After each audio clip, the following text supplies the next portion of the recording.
আজকের লেখনী আমাদের সংসার ওরফে আমার জীবন। লেখনীতে সৌভিক সাহা।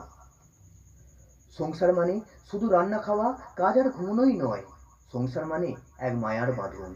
সংসার মানে এক প্রতিনিধির সুখের জন্য অন্য এক প্রতিনিধির হাসি মুখে ত্যাগ স্বীকার করা।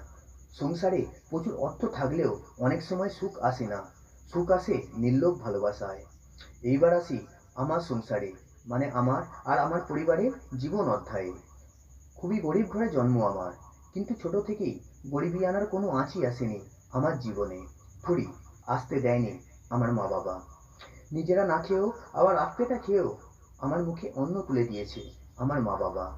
বিশেষ করে আমার মায়ের মাতৃত্বের কাছে পৃথিবীর সকল কিছুই তুচ্ছ। ছাগল পালন করে, সেলাই মেশিনে সেলাই করে, কাগজের খামা তৈরি করে, গৃহশিক্ষিকা রূপে ছাত্রছাত্রীদের পড়িয়ে আমায় বড় করে তুলেছেন।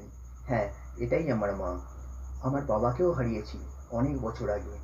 তাই সংসারের প্রতি আমিও স্বল্প বিস্তর পরিশ্রম করি সংসারের তরে। জানি না মা ছেলের এই জীবনযুদ্ধ গন্তব্য স্থাপন করতে পারবে কিনা, তবু শেষ পর্যন্ত লড়ে যাব এই সংসারের তরে, এই মায়ার বাঁধনের তরে। নমস্কার।